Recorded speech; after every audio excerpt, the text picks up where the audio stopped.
యొక్క దేవునికి స్తోత్రాలు చెల్లిద్దాం. స్తోత్రం స్తోత్రం స్తోత్రం స్తోత్రం స్తోత్రం స్తోత్రం స్తోత్రం స్తోత్రం స్తోత్రం స్తోత్రం స్తోత్రం స్తోత్రం.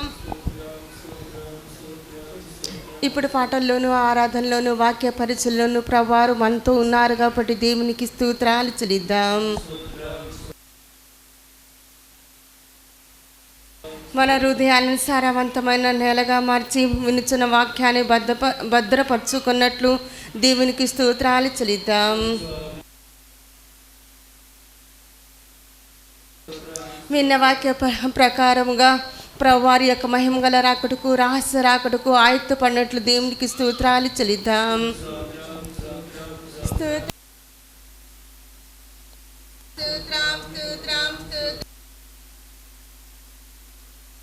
ప్రార్థన చేసుకుందాం. మహోన్నతుడైన మా తండ్రి, పరిశుద్ధుడైన మా దేవ, ఈ రాత్రికాలపు బైబిల్ స్టడీలో మీరు మాతో మాట్లాడుతున్నారు కనుక మీకు స్తోత్రాలు. దిగులు పడకము, నేను నిన్ను బలపడుతున్నని మీరు చేసిన వాగ్దానం మీరు మీ ప్రజల ఎడల నెరవేర్చారు. మా పక్షంగా కూడా మీరు నెరవేర్చి మీ యొక్క సాక్షులుగా మమ్మల్ని నిలవబెట్టబోతున్నందుకే స్తోత్రాలు. మా బలహీనతలన్నిటినీ దూరపరిచి మీ బలంతో మమ్మల్ని నింపి మహిమగల మీ రాకడలో మనుష్య కుమారునిగా మీరు ప్రత్యక్షమైనప్పుడు మధ్యాకాశాన ముఖాముఖిగా మిమ్మల్ని ఎదుర్కొనే భాగ్యాన్ని దయచేయమని, ఆ శక్తిని అర్హతను ప్రసాదించమని నజరేయుడైన యేసుక్రీస్తు పేరిట అడుగుచున్నాం తండ్రి, ఆమేన్. అందరం కూర్చుందాం. ప్రభు మనతో ఉన్నారు గనుక స్తోత్రాలు చెల్లిద్దాం. స్తోత్రం స్తోత్రం స్తోత్రం స్తోత్రం స్తోత్రం స్తోత్రం స్తోత్రం స్తోత్రం స్తోత్రం. పరిశుద్ధాత్ముడే మాట్లాడువారు గనుక స్తోత్రాలు చెల్లిద్దాం. స్తోత్రం స్తోత్రం స్తోత్రం స్తోత్రం స్తోత్రం స్తోత్రం స్తోత్రం స్తోత్రం.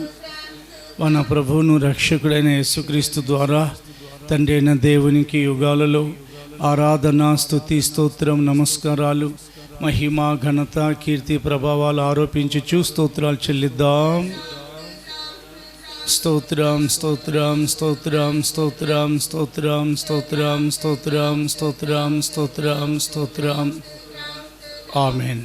అందరం కూర్చుందాం. అందరం కూర్చుందాం. మన రక్షకుడైన యేసుక్రీస్తు పేరిట మీ అందరికీ కూడా వందనాలు, స్తోత్రాలు, స్తోత్రాలు. మీరు కూడా ఒకరికొకరు స్తోత్రాలు చెల్లించుకోండి. పోయిన బుధవారం బైబిల్ స్టడీలో దిగులు పడకుము, నేను నిన్ను బలపరుతును అని ప్రభువైన దేవుడు ఆయన ప్రజలకు వారి హృదయాలలో ఉన్న దిగులును గమనించి ఆయన ప్రజల గుండెల్లో ఎంత దిగులుందో ఎరిగిన దేవుడు ఆయన. మిమ్మల్ని గురించి ఆయన చింతించుచున్నారు అని వ్రాయించిన దేవుడు ఆయన. కనుక దిగులు పడుతున్న వారిని దిగులు పడకుము అని సెలవిస్తూ, దిగులుతో బలహీనమైపోతున్న వారిని నేను నిన్ను బలపరుతును అని వాగ్దానం చేస్తూ ఆయన అనుగ్రహించిన పరలోకపు మన్నాను పోయిన వారం జరిగిన బైబిల్ స్టడీలో మనం విన్నాం. ఈ రాత్రి మరలా పరిశుద్ధ గ్రంథాన్ని తెరిచి ప్రవక్త అయిన యెషయా గ్రంథము 41వ అధ్యాయము ఇంచుమించుగా 8, 9, 10 వచనాలు మన ముందు ఉంచబడతాయి. ధ్యానాంశంగా చదువుతాం. నా సేవకుడైన ఇశ్రాయేలు, నేను ఏర్పరచుకున్న యాకోబు, నా స్నేహితుడైన అబ్రహాము సంతానమా, భూతికంతముల నుండి నేను పట్టుకొని దాని కొనల నుండి పిలుచుకున్నవాడా, నీవు నా దాసుడవనియు నేను నిన్ను ఉపేక్షింపక ఏర్పరచుకుంటున్ననియు నేను నీతో చెప్పి ఉన్నాను. నీకు తోడై ఉన్నాను. భయపడకము, నేను నీ దేవుడనై ఉన్నాను. దిగులు పడకము, నేను నిన్ను బలపరుతును. నీకు సహాయం చేయవాడను నేనే. నీతి అను నా దక్షిణ హస్తముతో నిన్ను ఆదుకొందును. ఈ వాగ్దానం ఆయన ప్రభువైన యేసుక్రీస్తు ద్వారా మన దాకా కూడా తీసుకొచ్చారు. పోయిన వారంలో ఆయన అనుగ్రహించే బలం గురించి పరిశుద్ధాత్మ, ప్రత్యేకమైన పరిశుద్ధాత్మను గురించిన బైబిల్ స్టడీలో మనం విన్నాం. పోయిన వారం జరిగింది కూడా పరిశుద్ధాత్మ అభిషేకాన్ని గురించిన ప్రత్యేకమైన బైబిల్ స్టడీ. ఈరోజు కూడా పరిశుద్ధాత్మ అభిషేకమునకు సంబంధించిన విషయాలను ఒక ప్రత్యేకమైన బైబిల్ స్టడీ ద్వారా మనం వినబోతున్నాం. అంశం ఏమిటంటే దేవుడు మనల్ని బలపరచుట. ఎందుకనంటే మన బలహీనతలను మనుషులు ఎరగకపోయినా దేవుడు ఎరిగిన వారై ఉన్నారు. శరీర ప్రకారమైన బలహీనత కంటే ఆత్మ సంబంధమైన బలహీనత చాలా ప్రమాదకరమైనది. ఒక వ్యక్తి ఆత్మ సంబంధంగా బలహీనుడైపోతే అతను అనుదినము ప్రయాణం చేయలేడు, దేవునితో కూడా అతడు నడవలేడు. అందుకని అతనికి బలం అవసరం.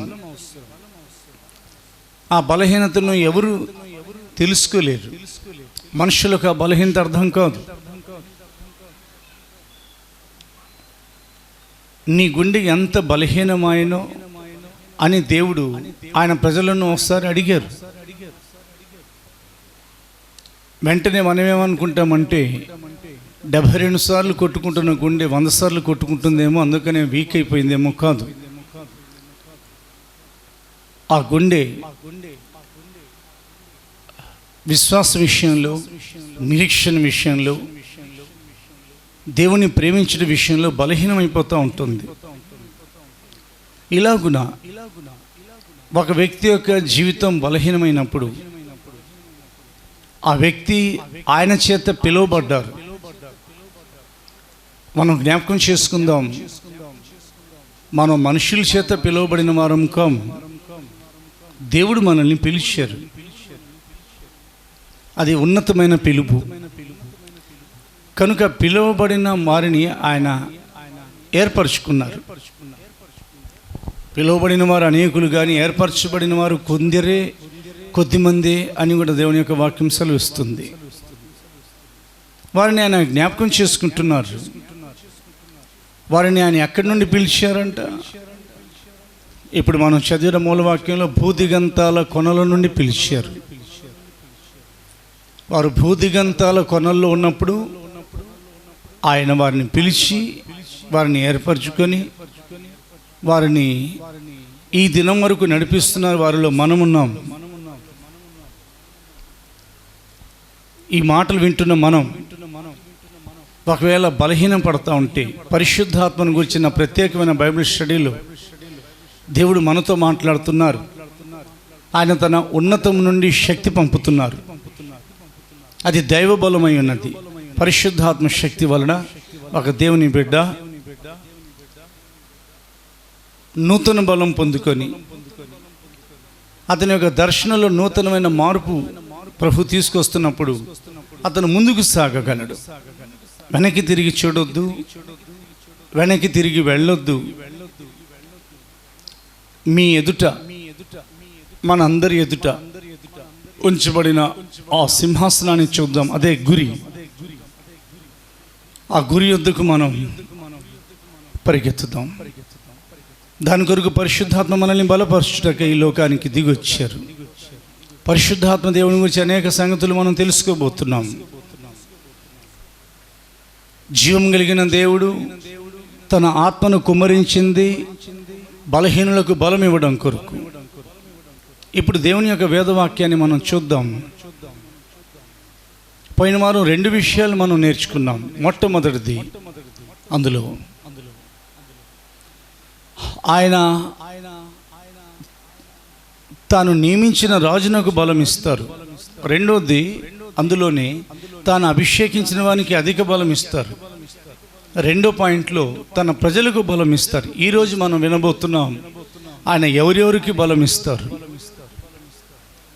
ఆయన బలం ఇచ్చిన వారు ఎలాంటి వారు? వారు జాలరులు. వారిలో ఒకరు సుంకపు మెట్టు దగ్గర కూర్చున్నవారు. వారిలో సాధారణమైన బలహీనమైన అంతంత మాత్రంగా ఉన్నవారిని ఆయన తన సేవ కొరకు పిలిచారు. వారికి ఆయన అపోస్తలులు అనే పేరు పెట్టారు. యేసు ప్రభు వెనకాలే ఆయనను వెంబడించిన 12 మంది పేర్లలో శిష్యులని వ్రాయబడింది దేవుని యొక్క వేదవాక్యంలో. రెండోది అపోస్తలులని వారికి పేర్లు ఆయనే పెట్టారు. వారిని ఆయన కేవలం ఆ దేశం వరకు వాడుకోవాలని అనుకోలేదు. వారిని భూదిగంతాల వరకు పంపాలనేది దేవుని యొక్క నిర్ణయం. ఎందుకనంటే యేసు ప్రభువు వారి లోకానికి రాకముందు తండ్రి అయిన దేవుడు సెలవిచ్చిన ప్రవచనం ఏమిటంటే, భూదిగంత నివాసులారా నా వైపు చూచి రక్షణ పొందుడి, దేవుడను నేనే మరి ఏ దేవుడును లేడు. అంటే దేవుని యొక్క దర్శనం భూదిగంతాల వరకు వెళ్ళింది. అయితే భూదిగంతాలలో ఉన్న ప్రజలు రక్షణ పొందాలంటే వారు యెరూషలేము నుండి బయలుదేరాలి. యెరూషలేములోని యేసు ప్రభుల వారు పుట్టారు. యెరూషలేములోని యేసు ప్రభుల వారు సిలువ వేయబడ్డారు. యెరూషలేములోని యేసు ప్రభుల వారు పునరుత్థానమయ్యారు. యెరూషలేమునకు ఆమడ దూరంలో ఉన్న ఒలీవ పర్వతం మీద నుండి యేసు ప్రభుల వారు పరలోకానికి ఆరోహణమై వెళ్ళి తండ్రి కుడి పార్శ్వమున కూర్చున్నారు. కాబట్టి యెరూషలేములోనే ఆయన శిష్యులకు బలం కలగాలి. గుర్తుపెట్టుకుంటున్నాం, జ్ఞాపకం చేసుకుంటున్నాం. ఒక నీ తల్లి వారిని ఆదరించినట్లుగా నేను మిమ్మల్ని ఆదరిస్తాను, మీరు యెరూషలేములోనే ఆదరింపబడెదరు. అందుకనే ఆయన ఒలీవ పర్వతం మీద నుండి పరలోక రాజ్యానికి ఆరోహణమై వెళతా ఆయన శిష్యులను, నేను పరలోకమునకు బయలుదేరి వెళుతున్నాను, మీరు వెళ్ళి సువార్త ప్రకటించుడి అని చెప్పక ఆయన వారితో ఈ మాట అన్నారు. ఇప్పుడు మనం చదవబోతున్నాం. మీరు పైనుండి శక్తి పొందుకున్న వరకు పట్టణంలోనే నిలిచి ఉండుడి. ఆయన తన శిష్యులతో చెప్తున్న సంగతి ఇది. చదువుతున్నాం. లూకా సువార్త 24వ అధ్యాయం తెరవండి మీరందరూ కూడా పరిశుద్ధ గ్రంథాలలో నుండి.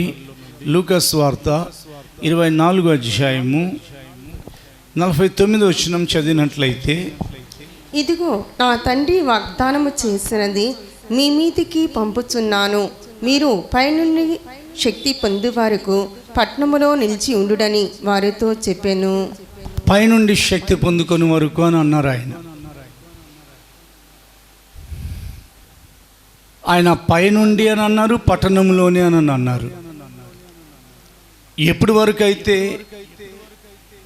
ఎప్పుడు పరలోకం నుండి శక్తి దిగొస్తుందో, పైనుండి శక్తి దిగొస్తుందో వీరి పట్టణాన్ని విడిచిపెట్టకూడదు. ఆ పట్టణం పేరు యెరూషలేము. ఆ పట్టణంలో ఆయన దేవాలయం ఉన్నది. ఆ పట్టణం నుండి వారు బయటికి వెళ్ళకూడదు. పరిశుద్ధాత్మ అభిషేకం కొరకు చెప్పబడిన ప్రవచనం బలహీనులైన, సాధారణమైన, పామరులైన ఆయన యొక్క శిష్యులకు, అపోస్తులకు ఆయన లోకమిచ్చినట్లుగా శాంతి ఇవ్వలేదు. తన శాంతి, తన సమాధానం ఇచ్చారు. అదే ప్రకారంగా లోకంలో ఉన్న బలం మీకు ఇస్తున్నాను అని అనలేదు. పైనున్న బలమును ఆయన అనుగ్రహించారు. ఈ మాటలు యూట్యూబ్ ద్వారా వింటున్న ప్రియమైన ప్రభునందు సహోదరి సహోదరులారా, పైనుండి బలం పొందారా? పైనుండి బలం రావాలనంటే మీరేం చేయాలి? దిగులు పడుతున్నారా? ఒకసారి పరిశుద్ధాత్మ అభిషేకాన్ని రుచి చూడండి. మీలో ఉన్న దిగులంతా తొలగిపోతుంది. పరిశుద్ధాత్మ కొరకు మీరు కనిపెట్టండి.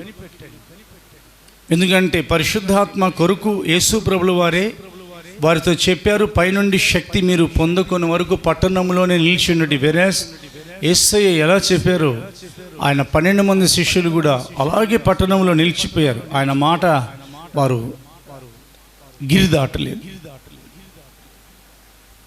వారి బోధకుడు చెప్పి పరలోకానికి వెళ్ళిపోయారు. వీళ్ళు పట్టణం నుండి బయటకు వచ్చేయచ్చు. ఆయన అలాగే అన్నారులే, మనం బయటికి వెళదామని. వారు ఎందుకు బయటికి రాలేదనంటే, వారు ఒలీవ పర్వతం నుండి పట్టణంలోనికి వచ్చి సరాసరి వారు బస చేర్చున్న మేడగదిలోకి వెళ్ళిపోయారు. ఆ మేడగదిలో వారు ఆయన సన్నిధిలో ఎడతెగక ప్రార్థన చేయుచున్నారు. వారి యొక్క స్తోత్రాలు, వారి యొక్క ప్రార్థన, వారి యొక్క నిరీక్షణ, వారు దేవుని కొరకు కనిపెట్టుకొనుట అన్నీ కూడా కలిసి వచ్చాయి. కానీ ప్రభు పరలోకానికి ఎక్కి వెళ్ళిన తర్వాత మొదటి రోజు, అంటే 40 రోజులు ఆయన ఈ లోకంలో ఉన్నారు. అలాగే ఆయన పరలోకానికి వెళ్ళిపోయిన తర్వాత 41 రోజు నుండి 49వ రోజు వరకు, అనగా ఇంచుమించుగా 9 రోజులు 9 దినములు పరిశుద్ధాత్మ అభిషేకం దిగి రాలేదు. ఆలోచించండి కొంచెం. పరిశుద్ధాత్మ కొరకు మనలో కొందరు నిరీక్షిస్తాం. ఈలోపు ఎవరో ఒకరు చెప్తారు పరిశుద్ధాత్మ లేదు, ఏం లేదు, అదంతా ఆ కాలం, అపోస్తుల కాలం అని. కాదు, పరిశుద్ధాత్మ దేవుని యొక్క కాలం, అపోస్తుల కాలం కాదు. అపోస్తుల కాలంలో యేసే పరలోకానికి ఎక్కి వెళ్ళిన తర్వాత ఆయన ఈ లోకానికి దిగి వచ్చారు. తండ్రి యొద్ద నుండి బయలుదేరు పరిశుద్ధాత్మ అని యేసు ప్రభువు వారు సెలవిచ్చారు. ఒకవేళ ఎవరైనా దైవజనులు, మన ప్రియ సహోదరులు పరిశుద్ధాత్మ అభిషేకం లేదు, అన్య భాషలు లేవు అని ప్రకటిస్తున్నట్లయితే, ఆ మాటలు మీరు విని పరిశుద్ధాత్మ లేరు, ఎందుకంటే ఆయన గొప్ప దైవజనుడు, ఆయనే చెప్తున్నప్పుడు మనం వినాలి అని అనుకున్నట్లయితే, ఆయన కంటే గొప్ప బోధకుడు ఒక ఆయన ఉన్నారు, ఆయన మాటను మీరు పక్కన పెట్టిన వాళ్ళు అవుతారు. ఇది పరిశుద్ధాత్మ అభిషేకం వచ్చిన ప్రత్యేకమైన బైబిల్ స్టడీస్ ఇవి. పరిశుద్ధాత్మ అభిషేకం ఉన్నదన్న సంగతిని బయలుపరిచిన ప్రత్యేకమైన బోధకుడు మొట్టమొదటి వారు తండ్రి అయిన దేవుడు. అది ప్రవక్త అయిన యోవేలు కాలంలో ఆయన బయలుపరిచారు. I will pour out my spirits upon all nations, సర్వజనుల మీద నేను నా ఆత్మను కుమ్మరించుదాను. అదే మాటను పేతురు గారు ఆయన చేసిన మొదటి ప్రసంగంలో పరిశుద్ధాత్మ కుమ్మరించబడిన తర్వాత అదే వాక్యాన్ని ఆయన ప్రస్తావించారు. పరిశుద్ధాత్మ అభిషేకం గురించి ప్రసంగం చేసిన రెండవ బోధకులు ప్రభువైన యేసుక్రీస్తు, నేను వెళ్ళి వేరొక ఆదరణకర్తను మీ ఎదుగు పంపిస్తానన్నారు. కాబట్టి పరిశుద్ధాత్మ దేవుడు దిగి వచ్చారు. ఇప్పటి వరకు పరిశుద్ధాత్మ ఈ లోకంలో నుండి బయలుదేరి వెళ్ళలేదు. పరిశుద్ధాత్మ ఈ లోకంలో ఉన్నారు. ఆయన మీలో ఉండును, ఆయన మీతో కూడా ఉండును అని యేసు ప్రభువుల వారు స్వయంగా చెప్పారు. పరిశుద్ధాత్మను నమ్మండి. ఎఫెసీ సంఘంలో అడుగుపెట్టిన పౌలు గారు ఎఫెసీ విశ్వాసులను అడిగిన మొదటి ప్రశ్న ఎప్పుడైనా చదివారా? మీరు విశ్వసించినప్పుడు పరిశుద్ధాత్మను పొందితిరా అని దైవజనులైన అపోస్తులైన పౌలు గారు అడిగారా లేదండి? అడిగినప్పుడు వాళ్ళు ఏం జవాబు చెప్పారు? పరిశుద్ధాత్మ ఉన్నాడు అన్న సంగతి మాకు తెలియదయా అని అన్నారు. పరిశుద్ధాత్మ ఉన్నాడన్న సంగతి మాకు తెలీదు అని అంటే అపోల్లో వచ్చి తీవ్రంగా మాట్లాడే దైవజనుడు ఆయన. అపోల్లో వచ్చి వారికి ఎన్నో విషయాలు చెప్పారు, కానీ పరిశుద్ధాత్మను గురించి అపోల్లో వారికి పరిచయం చేయలేకపోయారు. వేరే పరిశుద్ధాత్మ అభిషేకాన్ని అపోల్లో పొంది ఉండలేదు. ఈ రోజున ప్రపంచంలో అనేకులు దేవుని యొక్క సేవ చేయుచున్నారు. దానిని బట్టి దేవునికి మహిమ కలుగును గాక. వారు కూడా పరిశుద్ధాత్మ అభిషేకాన్ని పొందుకుంటే వారు ప్రకటించగలరు. లేకపోతే ఏం ప్రకటిస్తారు? పరిశుద్ధాత్మ అభిషేకం లేదని. నాతో మాట్లాడుతున్న ఒక దైవజనులు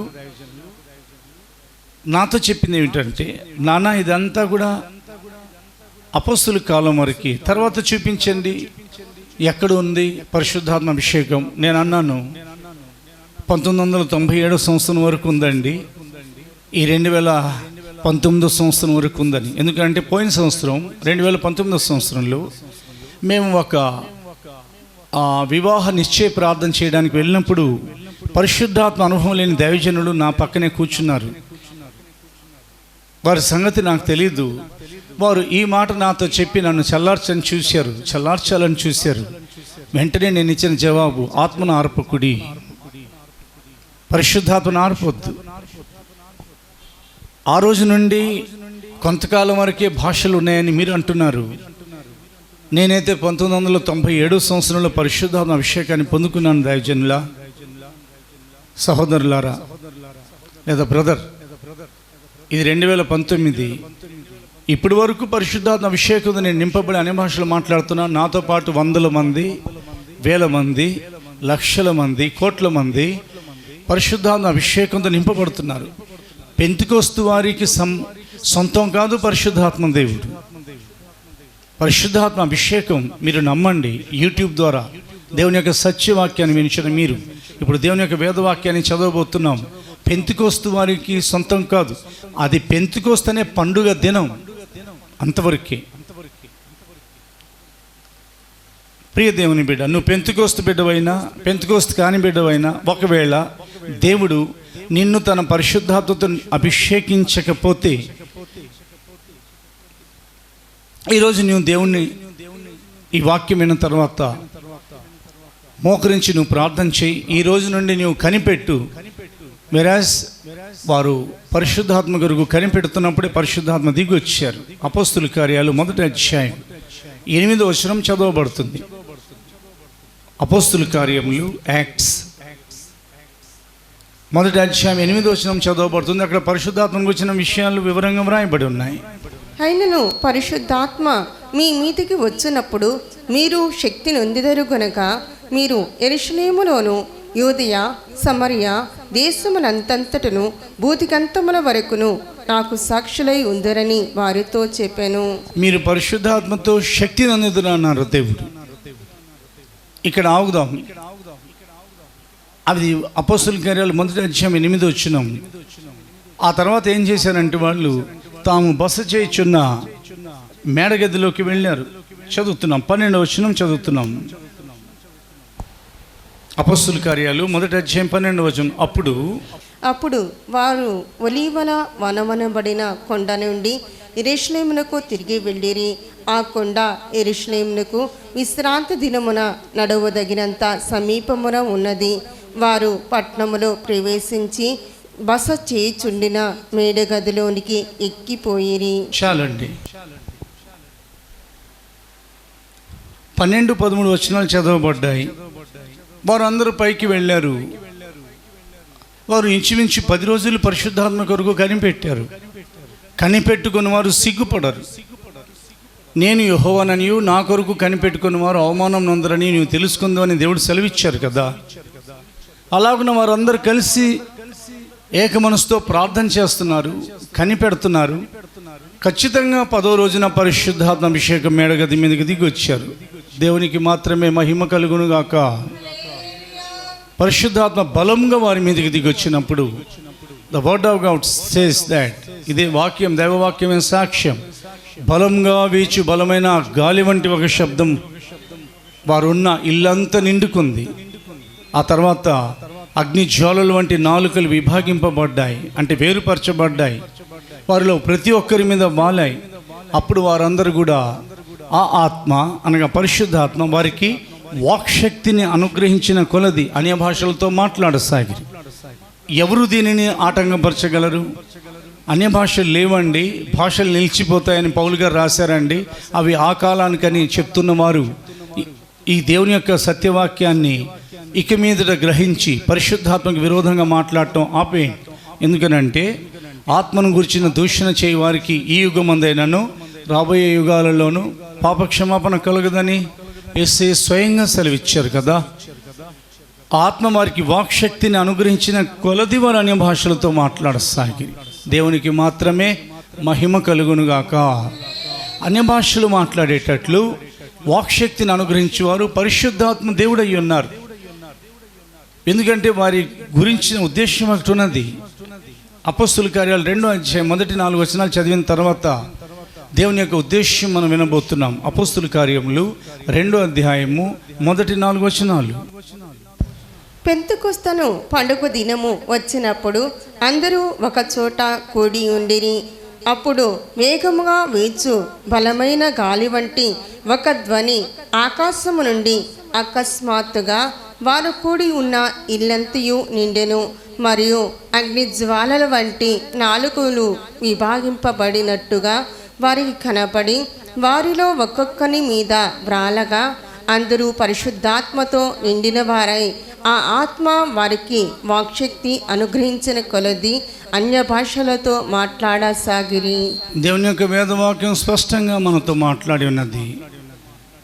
మీరు పైనుండి శక్తి నొందెదరు కనుక ఆయన అన్నారు, యెరూషలేములోను సమరయలోను ఆ తర్వాత భూదిగంతాల వరకు మీరు వెళ్ళండి. ఎందుకనంటే వారు భూదిగంతాల వరకు వెళ్ళి వారు దేవుని గురించిన రాజ్యస్వార్త, యేసుక్రీస్తు యొక్క శిలువ స్వార్త, పునరుత్థాన స్వార్త ప్రకటించాలి.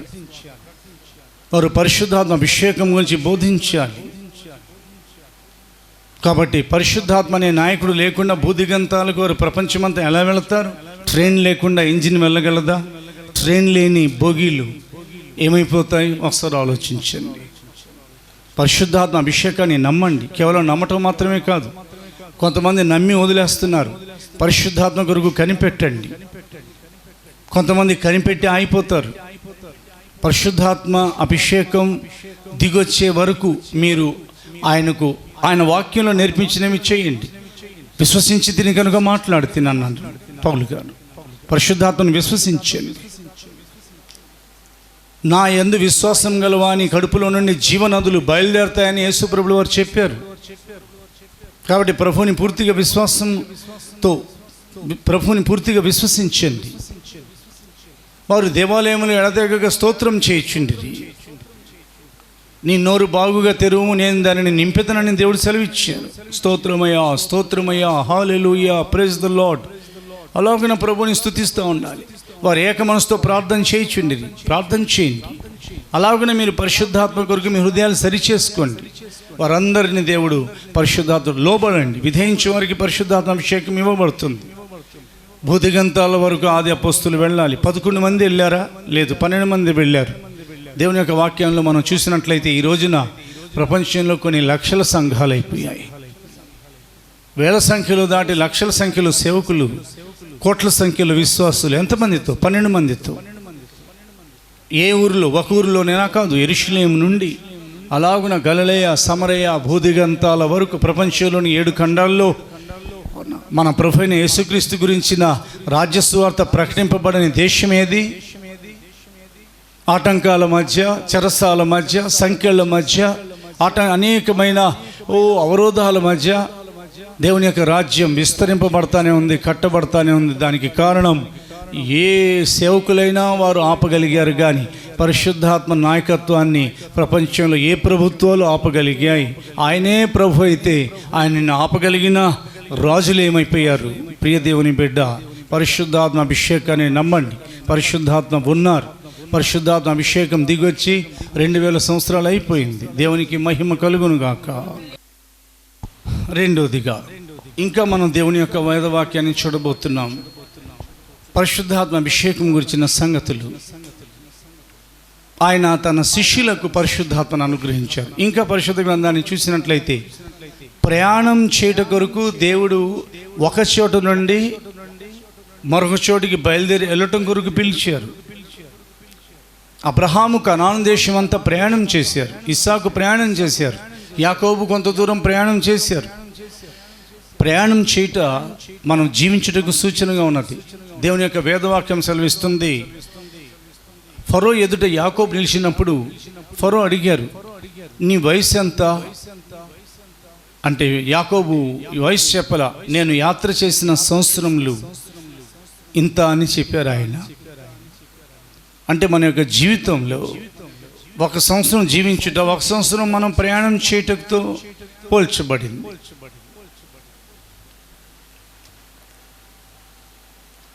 ఈ ప్రయాణంలో దేవునితో కూడా మనం నడవాలి. పరిశుద్ధాత్మ బలంతో కూడా మనం నడవాలి.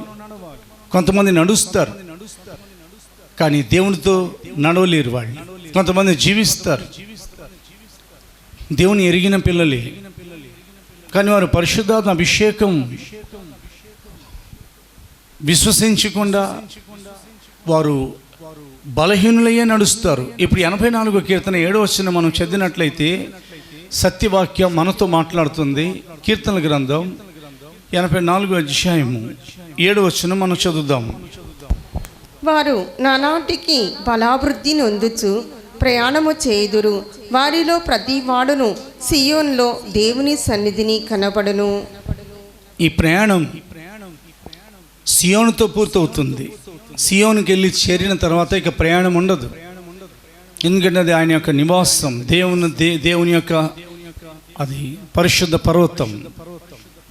నూతన యెరూషలేముకి వెళ్ళి చేరిన తర్వాత ఈ ప్రయాణం ఆగిపోతుంది. గుర్తుపెట్టుకుని బైబిల్ స్టడీలో మనం మన ప్రభు అయిన యేసుక్రీస్తు యొక్క రాకడ వరకును ప్రయాణం చేస్తూనే ఉండాలి. ఎందుకంటే వారు నానాటికి ప్రయాణం చేయొచ్చు, బలాభివృద్ధి నొందుదురు. ప్రయాణం చేయండి, నడుచుకుంటూ వెళ్ళండి. విజయవాడ నుండి ఉదాహరణకి ఇది విజయవాడ కనుక ఈ ఆంధ్రప్రదేశ్ నుండి అమెరికా దేశం వరకు ఒకవేళ మేము నడుచుకుంటూ వెళితే మధ్యలో సముద్రం ఉందనుకోండి, లేదా ఇక్కడి నుంచి మేము కొంత దూరం నడుచుకుంటూ వెళితే ఒక 2000 కిలోమీటర్లు, ఒక 500 కిలోమీటర్లకే కాళ్ళు బలహీనం అయిపోతాయి. అది మేమైనా ఎవరైనా కానీ. పోనీ మీరున్న చోటు నుండి ఒక 400-500 కిలోమీటర్లు నడుచుకుంటూ వెళ్ళండి. ఇక్కడ దేవుని యొక్క వాక్యంలో రాయబడింది, వారు నానాటికి బలాభివృద్ధి పొందుతురు. ప్రతి దినం ప్రయాణం చేయుచున్న వారికి బలమిచ్చే దేవుడు ఆయన. ప్రభు నీతో మాట్లాడుతున్నారు. మనం ప్రభుతో కలిసి జీవిస్తున్నాం కనుక దేవునితో కలిసి మనం ప్రయాణం చేయుచున్నాం. ఈ ప్రయాణం ఆయన ముఖాన్ని చూచిన తర్వాత ఆగిపోతుంది. కాబట్టి వారు దేవుని సన్నిధిలో కనబడాలి కనుక వారు నడవాలి. దేవుని సన్నిధిని మేము చేయాల్సిన అవసరం లేదన్న వారు ప్రయాణం చేయాల్సిన అవసరం లేదు. దేవునితో వాళ్ళు నడవాల్సిన అవసరమేం లేదు. దేవునితో కూడా నడుస్తున్నారా? ఈ ప్రయాణం ఒక రోజున సియోనుతో పూర్తవుతుంది. ప్రభుని చూచిన తర్వాత నూతన యెరూషలేములో నేను అడుగుపెట్టిన తర్వాత ఇక ప్రయాణం చేసే పనే ఉండదు. సదాకాలం మనం ప్రభుతో కూడా ఉందుమని రాయబడింది. ప్రియ దేవుని బిడ్డ, ఒకటి నీ శరీరం ప్రయాణం చేయాలి, రెండోది నీ ఆత్మ ప్రయాణం చేయాలి. అనగా నీ బాహ్య పురుషుడు ప్రయాణం చేయాలి, యేసుతో కూడా కలిసి జీవించాలి. రెండోది నీ ఆంతర్య పురుషుడు కూడా యేసుతో కలిసి జీవించాలి. అందుకనే ప్రయాణం చేయవారు అలసిపోతారని, ప్రయాణం చేయవారి కాళ్ళల్లో, ప్రయాణం చేయవారి శరీరంలో బలహీనత సహజంగానే ఉంటుందని ఆయన ఏమని వ్రాయించారనగా, వారు నానాటికి బలాభివృద్ధి నొందుచు ప్రయాణం చేదురు. బలహీనం అవుతూ ప్రయాణం చేయట్లేదు వాళ్ళు. కొందరు ఉంటారు, వారు బలహీనులు అయిపోతూ ప్రయాణం చేస్తూ ఉంటారు. వీరైతే నానాటికి బలాభివృద్ధి పొందుతారు. వారానికి ఒకసారి కాదు, అనుదినము అనే మాట దేవుని యొక్క వాక్యంలో చాలా చోట్ల వ్రాయబడింది. అనుదినము యోసేపును ఆ స్త్రీ పోతీఫరు యొక్క భార్య ఆమె శోధించుచుండెను. అనుదినం అనే మాట. ఇంకా అనుదినము నీవు సేవించుచున్న నీ దేవుడు నిన్ను రక్షింపగలిగేనా? ఇంకా మా అనుదిన ఆహారము మాకు నేడు దయచేయండి. అనుదినము ఇలా ఈ ప్రకారంగా వారు నానాటికి అనుదినము ప్రయాణం చేయాలి. వారానికి ఒకసారి ప్రయాణం పెట్టుకోమాకండి. పరిశుద్ధాత్మ ఎప్పుడు మూవ్ అవుతారో, కదులుతారో అప్పుడు ఆయనతో కూడా నడవండి. యేసుతో కూడా కలిసి జీవించండి, కలిసి నడిచిపోండి.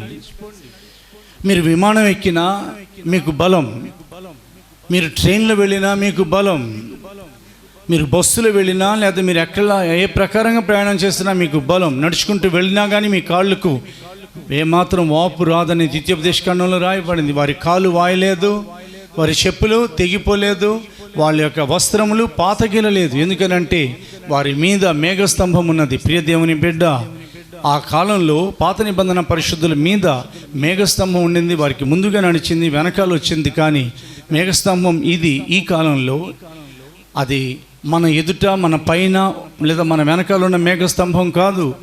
ఏకంగా పరిశుద్ధాత్మని అగ్నిస్తంభం, మేఘస్తంభం మనలో ఉన్నది. ఆయన మీలో ఉండును, మీతో కూడా ఉండును. స్తోత్రం చెప్పండి రెండు చేతులెత్తి. బలహీన పడకండి. మీ ఆంతర్య పురుషునికి బలమిస్తున్నారు దేవుడు, మీ బాహ్య పురుషునికి బలమిస్తున్నారు దేవుడు. ఎందుకంటే ఈ కాలంలో ఇద్దరు కలిసే ఉన్నారు. ఈ ఆంతర్య పురుషుడు, బాహ్య పురుషుడు ప్రయాణం చేస్తే ప్రభు యొక్క రాకడలో వెళ్ళిన తర్వాత వెళ్ళే ఆ రోజున లేదా ఆ దినమున రూపాంతరం చెందుతాం. ఇలాగున దిగులు పడకమని అంటున్నాడు ఆయన. ఇంకా ఎంతకాలం ప్రయాణం చేయాలి, నేను ఎంతకాలం అని. చాలు ప్రభువా, ఇంత మటుకు చాలును. చదువుతున్నాం ఇప్పుడు పరిశుద్ధ గ్రంథాన్ని మనం. చాలు ప్రభువా, నాకు నా పితరుల కంటే నేను ఎక్కువ వాడను కాను, నన్ను తీసేసుకో. ఒక బద్రి వృక్షం కింద ఒక అరణ్యంలో ఒంటరిగా శిష్యులను దూరంగా, తన శిష్యుని దూరంగా ఉంచి ప్రవక్త అయిన ఏలియా వచ్చి ఒంటరిగా ఆయన ప్రార్థన చేస్తున్నారు. ప్రార్థన చేసి పడుకున్నారు ఆయన. ఎందుకంటే ఆయన సొమ్మసిల్లిపోయారు. ప్రియ దేవుని బిడ్డ, అనేకమైన ఉదాహరణలు ఉన్నాయి. పరిశుద్ధ గ్రంథం ప్రవక్త అయిన ఏలియా ద్వారా మనకు ఒక ఉదాహరణ చూపించి సొమ్మసిల్లిపోతున్నామేమో. ఎవరైనా మనల్ని భయపెడుతున్నప్పుడు మనకు తెలియని దిగులు వచ్చేస్తుంది. ఈయన దైవజనుడైన ఏలియా, రోషం కలిగిన దేవుని సేవకుడు, ఉన్నది ఉన్నట్లుగా మాట్లాడే దైవజనుడు ఆయన, దేవుని సన్నిధిలో నిలబడే పరిశుద్ధుడు ఆయన. ఆయనకే రాణి అనే యెజబెల్ వార్నింగ్ లెటర్ పంపించింది, వార్నింగ్ ఇచ్చింది, ఛాలెంజ్ చేసింది. రేపటికి ఈ కాలంలో నువ్వు ఉండకపోతే అంతే, నువ్వు ఉంటే అంతే. ఇక అంటే 24 గంటల్లో నువ్వు ఎక్కడున్నా కానీ వెదికి నిన్ను చంపేస్తాం. ఈ మాటకు ప్రవక్త అయిన ఏలియా అరణ్యంలోనికి ఆయన వెళ్ళిపోయారు. అక్కడ ఒక బద్రి వృక్షం క్రింద ఆయన పడుకునే ముందు చిన్న ప్రార్థన చేశారు.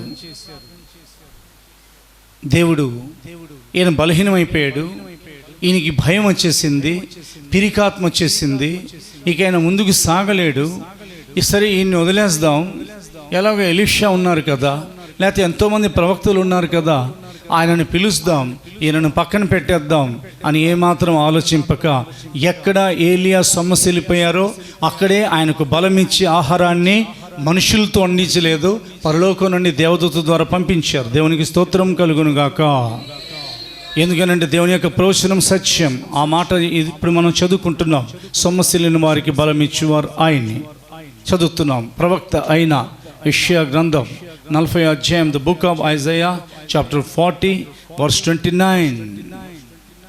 ద బుక్ ఆఫ్ ఐజయా, ప్రవక్త అయిన యెషయా గ్రంథము 40వ అధ్యాయము 29వ వచనం చదువుతున్నాం.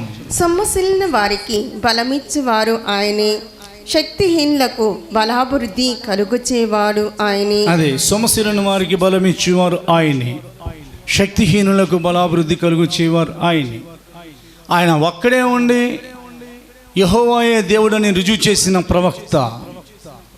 ఆయన ఒక్కడే ఉండి పరలోకం నుండి అగ్ని దిగి వచ్చే వరకు బలిపీఠం దగ్గర నిలబడిన ప్రవక్త. ఆయన చేసిన ప్రార్థన దేవుడు విని పరలోకం నుండి అగ్ని పంపించారు. ఆ తర్వాత ఆ కార్మెల్ పర్వతం మీదకి వెళ్ళి ఆయన చేసిన ప్రార్థన దేవుడు విని ఆకాశం నుండి వర్షాన్ని పంపించి ఇజ్రాయెల్ దేశం అంతా ఫలభరితంగా మార్చారు. 3.5 సంవత్సరాల క్షామం నుండి ఎడారైపోయింది ఇజ్రాయెల్ దేశం, వర్షం లేక, ఒక చుక్క వర్షం కూడా లేదు. అలానే దేశం మీద విస్తారమైన వర్షం కురిపించారు దేవుడు. అంత గొప్ప దైవజనుడు ఆయన. ఎందుకో సొమ్మసిల్లిపోయారు.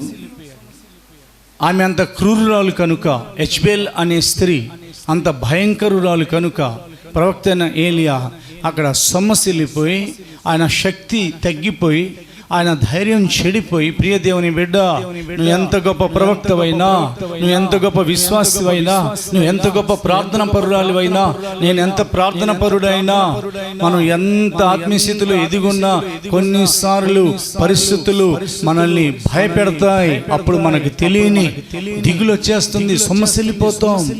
శక్తిహీనులకు ఆయన గాని బలాభివృద్ధి కలుగు చేయకపోతే, సొమ్మసిల్లిన వారికి ఆయన గాని బలం ఇవ్వకపోతే వారు ఎలాగున ప్రయాణం చేయగలరు? ఏలియా యొక్క ప్రయాణం ఇంకా మిగిలి ఉంది. ఏలియా యొక్క బాధ్యత ఇంకా మిగిలి ఉంది. ప్రియ దేవుని బిడ్డ, సమస్య వెళ్ళిపోతున్న నీతో నాతో దేవుని యొక్క వాక్యం, పరిస్థితుల వైపు చూడొద్దు. పరిస్థితులు లేదా మనుషులు నువ్వు శక్తిహీనతలోకి వెళ్ళిపోవాలని, నువ్వు సమస్యలిపోయేటట్లు, నీకు విరోధంగా ప్రతికూలంగా ఉన్నప్పటికీ తన వాక్యం ద్వారా దేవుడు నీతో మాట్లాడుతున్నారు. ఏలియాను ఆయన సరే, అవును అవును ఏలియా, నువ్వు చేసిన ప్రార్థన నేను వింటాను, నువ్వు చెప్పిన మాట నిజమే, నీ పితరుల కంటే నువ్వు ఎక్కువ వాడవు కావు, సరే పరలోకానికి వచ్చేసి అని అనలేదు. తెలుసా మీకు, ఈ దినం వరకు ప్రవక్త ఏలియా బ్రతికే ఉన్నారు. అయితే ఈ లోకంలోనే ఎక్కడో అనంతకోటి విశ్వంలో దేవుడు ఎక్కడో ఆయనను భద్రపరిచారు. శ్రమల రెండో కాలంలో హానోకుతో కలిసి వచ్చి దైవజనులైన ఏలియా, అదే ప్రకారంగా హానోకు ఇద్దరు ఇశ్రాయేల్ ప్రజలకు ఆ స్వార్థ ప్రకటించాలి. నేను చనిపోతాను అనుకునే ఏలియా పక్షంగా దేవుని యొక్క ప్రణాళిక ఆలోచించండి. చనిపోవాలని ఆశపడుతున్నారా? చనిపోతే బాగుండని అనుకుంటున్నారా? పరిస్థితుల యొక్క ప్రభావాన్ని తట్టుకోలేకపోతున్నారా? మిమ్మల్ని బలపరిచేవారు, ధైర్యపరిచేవారు, మీకు ఓదార్పు కలిగించేవారు, మీకు నిరీక్షణ కలిగించేవారు ఎవరూ లేరని అనుకుంటున్నారా? మనుషుల మీద ఆనుకుంటే పడిపోతారు, ఆయన మీద ఆనుకుంటే నిలబడే ఉంటారు. గుర్తుపెట్టుకోండి, ఈ దినం నుండి మనుష్యుల మీద ఆనుకోవటం మాని నీ దేవుని మీద ఆనుకోవటం ప్రారంభించు. ఏలియా ఎక్కడైతే పడుకున్నారో అదే చోట దేవదూత పంపబడ్డారు, అదే చోట నీళ్ళ బుడ్డి కనబడింది, అదే చోట ఆహారం దేవుడు పెట్టారు. ప్రవక్త ఏలియా లేచారు, ఆహారం తిన్నారు, నీళ్లు కూడా తాగేశారు, మరలా ఆయన పడుకున్నారు. ఎందుకంటే ఆయన కెరూతు వాగు దగ్గర ఉన్నప్పుడు కాకోళం ద్వారా మరి రొట్టెయో మాంసంను దేవుడు ఉదయ సాయంకాలంలో పంపుతూ వచ్చారు కదా. ఆ ప్రకారంగా ఏలియా అనుకుని ఉండొచ్చు, ఇక ఇక్కడే ఉందాం, ప్రభు మాకు ఆహారం పంపిస్తున్నారు, ఆయన ఎప్పుడు తీసుకుంటే అప్పుడు వెళ్ళిపోదాం. రెండవసారి మాత్రమే ఆహారం దేవుడు పంపించారు. తర్వాత 40 రోజులు దేవుడు ఆహారం గురించి అక్కడ ప్రస్తావన తీసుకుని రాలేదు. రెండోసారి మరలా దేవదూత వచ్చి తట్టి ఏమని చెప్పారనంటే, ఏలియా, నీ శక్తికి మించిన ప్రయాణం నీకు సిద్ధపరచబడి ఉన్నది. గుర్తుపెట్టుకోండి, జ్ఞాపకం చేసుకోనండి. నీ శక్తికి మించిన ప్రయాణం నీకు సిద్ధపరచబడి ఉన్నది. నువ్వు లేచి దేవుని పర్వతమైన హోరేబునకు వెళ్ళు. వెంటనే లేచారు, భోజనం చేశారు, ఆ తర్వాత పడుకునే ప్రయత్నం చేయాల. ఇక్కడ మనం ఆగి ఆలోచిద్దాం. దేవదూత తీసుకొచ్చిన ఆహారం దేనికి సూచనగా ఉన్నది? ప్రియ దేవుని బిడ్డ, మన ప్రభు అయిన యేసుక్రీస్తు యొక్క జీవవాక్యానికి సూచన ఉన్నది. ఈ ఆహారంను మనం తిని సమస్యలకున్న ప్రయాణం చేయాలి. ఏలియా తిన్న ఆహారాన్ని బట్టి 40 రాత్రులు 40 పగళ్ళు ఆయన ఏ మాత్రం బలహీన పడకుండా నడిచారు. ఎక్కడ కూడా ఆయనకు ఆకలి వేయలేదు, ఎక్కడ కూడా తన ప్రయాణం ఆపలేదు, ఎక్కడ కూడా ఆయనకు దాహమే లేదు. ఆయన నడుచుకుంటూ వచ్చి దేవుని పర్వతమైన హోరేబునకు చేరారు. మనం మన శక్తికి మించిన ప్రయాణం చేయబోతున్నాం. గుర్తుపెట్టుకోండి, మర్చిపోమాకండి. మన శక్తికి మించిన ప్రయాణం చేసి మధ్యాకాశంలో మన కొరకు ప్రత్యక్షం కాబోతున్న ఇదిగో యేసు ప్రభుల వారిని రెండోసారి పాపం లేకుండా మధ్యాకాశంలో ఆయన ప్రత్యక్షం కాబోతున్నారని వేదవాక్యం సెలవిస్తుంది. కనుక ఆయన రాకళ్ళు ఆయనను కలుసుకోవడం కొరకు శక్తికి మించిన ప్రయాణం చేద్దాం. అనుదినము దేవుని యొక్క జీవవాక్యాన్ని మనం భుజిద్దాం. ఆంతర్య పురుషునికి ఇదే ఆహారం అయి ఉన్నది. మనుషుడు కేవలం ఇదిగో రొట్టె వలన కాదు కానీ దేవుని నోట నుండి వచ్చి ప్రతి మాట వలన జీవించును. 2 చేతులు ఎత్తి స్తోత్రం చెప్పండి. చదవండి పరిశుద్ధ గ్రంథాన్ని తెరచి రాజుల మొదటి గ్రంథం 19వ అధ్యాయం 5వ వచనం, 6వ వచనం, 7వ వచనం మనం చదువుతున్నాం. అతడు బద్రీ వృక్షము క్రింద పరుండి నిద్రించుచుండగా ఒక దేవదూత వచ్చి అతన్ని ముట్టి, నీవు లేచి భోజనము చేయమని చెప్పాను. అతడు చూచినంతలో అతని తల దగ్గర నిప్పుల మీద కాల్చబడిన అప్పమును నీళ్ళ బుడ్డియు కనబడిను గనక అతడు భోజనము చేసి తిరిగి పరుండెను. అయితే యెహోవా దూత 2వ మారు వచ్చి అతన్ని ముట్టి, నీ శక్తికి మించిన ప్రయాణము నీకు సిద్ధమై ఉన్నది, నీవు లేచి భోజనము చేయమని చెప్పినప్పుడు అతడు లేచి భోజనము చేసి ఆ భోజనము బలము చేత 40 రాత్రి పగళ్ళు ప్రయాణము చేసి దేవుని పర్వతమని పేరు పెట్టబడిన హోరేబునకు వచ్చి చాలండి. దేవుని పర్వతం వరకు ఏలియా రాగలిగారు. అదే హోరేబు దగ్గర మోషేను దేవుడైన ప్రభు సేవ కొరకు పిలిచారు. మనం కూడా ఒకవేళ సమస్యలిపోతే దేవుని యొక్క వేదవాక్యం ఈ పరిశుద్ధాత్మ వచ్చిన బైబిల్ స్టడీలో మనతో మాట్లాడుతుంది. ఒకవేళ మనం సమస్యలిపోతే ఆత్మబలంతో నింపబడదాం, పరిశుద్ధాత్మ కొరకు మనం కనిపెడదాం, పరిశుద్ధాత్మతో నింపబడదాం. దావీదు కూడా సమస్యలిపోయినప్పుడు ఆయన ప్రభునందు తను తాను బలపరుచుకుని రాయబడి. సామ్యుయేలు మొదటి గ్రంథం 30 అధ్యాయం ఏమని సెలవిస్తుందంటే చదవద్దు. సామ్యుయేలు మొదటి గ్రంథం 30 అధ్యాయంలో రాయబడింది, దావీదుతో పాటు ఉన్నవారు ఆయన మీద రాళ్ళు ఎత్తారు రువ్వడానికి. కానీ అక్కడ దావీదు ప్రభునందు తను తాను బలపరుచుకున్నారు. ప్రియ దేవుని బిడ్డ, యెహోవా యందు ఆనందించడం వలన మీరు బలము నందుదురు. పరిశుద్ధాత్మను జ్ఞాపకం చేసుకోనండి. దిగులు పడకుము, నేను నిన్ను బలపరుస్తాను. ఆయన తన శిష్యులకు బలం ఇచ్చారు. ఆయన ప్రయాణం చేయవారికి బలం ఇస్తున్నారు. అదే ప్రకారంగా ఆయన సమస్యలను వారికి బలమిస్తూ దేవుని యొక్క వాక్యం దీంతోనే ముగించలేదు, కానీ ఆయన తొట్టిలను వారికి బలం ఇచ్చేవారని దేవుని యొక్క వేదవాక్యం మనతో మాట్లాడుతుంది. ఎవరు తొట్టిల్తారంట? ఎవరు తొట్టిల్లిపోతారు? దేవుని యొక్క పరిశుద్ధ గ్రంథాన్ని మనం చూసినట్లయితే ఎవరైతే తమ పిలుపును, తమ ఏర్పాటును నిశ్చయం చేసుకున్నటకు మరి జాగ్రత్త పడరు, వారు తొట్టిల్లిపోతారు. మీ పిలుపు ఏమిటో మీరు జ్ఞాపకం చేసుకోవాలి. మన ఏర్పాటు ఏమిటో మనం ఎప్పుడు కూడా మర్చిపోకుండా ఉండాలి. ఎందుకంటే లోకంలో అనేక మంది ఉండగా దేవుడు మనల్ని పిలిచారు, ఏర్పరచుకున్నారు. వారికంటే మనం శ్రేష్టమైన వారని మన ముఖం చూసి దేవుడు మనల్ని పిలవలేదండి. మన యొక్క అండబలాన్ని చూచి, మన యొక్క జ్ఞానాన్ని చూచి దేవుడు మనల్ని పిలవలేదు. ఆయన దయచేత మనల్ని పిలిచారు. ఆయన ఏర్పాట్లో ఉన్నాం కనుక మనల్ని పిలిచారు. ఆయన గుండెలో మనం ఉన్నాం.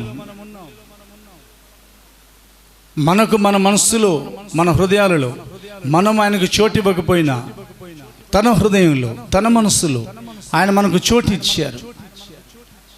ఆయన తన సొంత డైరీలో అనగా గొర్రెపిల్ల జీవగ్రంథంలో మన పేర్లు వ్రాశారు. గొర్రెపిల్ల జీవగ్రంథం అనేది ప్రత్యేకమైన గ్రంథం. అందులో దేవుడు మన పేర్లు రాశారు. జగత్ పునాది వేయబడక ముందే ఎప్పుడో క్రీస్తులో మనల్ని ఏర్పరచుకున్నారు. అలాంటి వారమైన మనం ఒకవేళ మన పిలుపుని, ఏర్పాటును మనం నిశ్చయం చేసుకున్నందుకు జాగ్రత్త పడకపోతే మనం తొట్టుపాటు పడిపోతాం. అయినా కానీ వాడు తొట్టిల్లిపోయాడా, పడిపోని అతను వదిలేద్దాం, ఇంకొకరిని చూడండి అని అనుకునే దేవుడు కాడు ఆయన. మన మనసు వెంటనే మారిపోతుంది. ఒకరి మీద నుండి మరొక మీదకి మన మనసు ఆ ప్రకారంగా వెళ్ళిపోతుంది. కానీ ఆయన మనసు ఎప్పుడు మారదు. ఆయన నిర్ణయాలు వెంటనే మార్పులోనికి రావు. ఆయన మనకు ఈ రోజు వరకు తన కృపను అనుగ్రహిస్తూ మనం ఎన్నోసార్లు తొట్టుపాటు పడిపోతున్నా మన యొక్క కాళ్ళను సరిచేస్తున్నారు, మన నడకను సరిచేస్తున్నారు. మనం నడవలసిన మార్గం ఇది అని వెనక నుండి ఒక శబ్దం ద్వారా మనతో మాట్లాడుతున్నారు. ఇదే త్రోవ, ఇదే మార్గము, ఇందులోనే నడువుడని వెనక నుండి ఒక శబ్దం నీకు వినబడును అని ఆయన వ్రాయించారు. కాబట్టి ఆ త్రోవలో మనం నడుచుకోవాలి, ఆ త్రోవలో మనం సాగిపోవాలి.